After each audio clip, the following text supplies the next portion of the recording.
ഒഡീഷയുടെ ചരിത്രത്തിലെ ഏറ്റവും വലിയ കഞ്ചാവ് വേട്ടയാണ് അലൻരാജ് സിൻഡിക്കേറ്റിനെ കുടുക്കിയ ഈ ഓപ്പറേഷൻ. കോരാപുട്ട് പോലീസിന്റെ നേതൃത്വത്തിലായിരുന്നു റെയ്ഡ്. വനത്തിൽ രക്ഷപ്പെട്ട അലനെയും സംഘത്തെയും മണിക്കൂറുകൾ നീണ്ട പോരാട്ടത്തിലാണ് കീഴടക്കിയത്.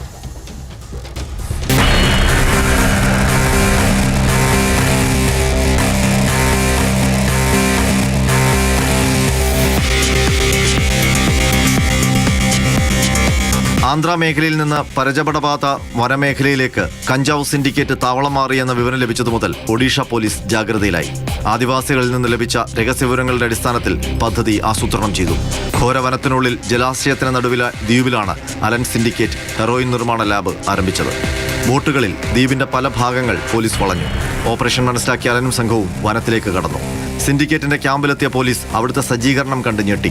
2000-ഓളം ലിറ്റർ ഹെറോയിൻ കന്നാസുകളിൽ നിറച്ചുവെച്ചിരിക്കുന്നു. ലഹരി വിപണിയിൽ കോടികൾ വിലമതിക്കുന്ന വസ്തു. ഉണങ്ങിയ കഞ്ചാവ് കെട്ട് 1000 കിലോയിലധികം. മൊത്തം 300 കോടിയുടെ വസ്തുക്കൾ.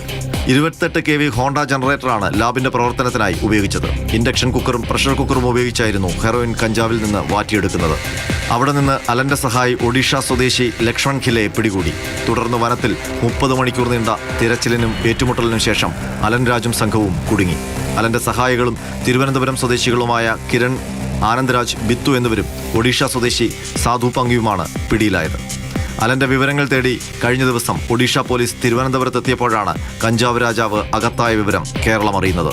അലൻ കുടുങ്ങിയതോടെ കേരളത്തിലേക്കുള്ള കഞ്ചാവ് കടത്തിന് കുറച്ചു കാലത്തേക്ക് അറുതി വരുമെന്നാണ് എക്സൈസ് കേന്ദ്രങ്ങൾ പറയുന്നത്.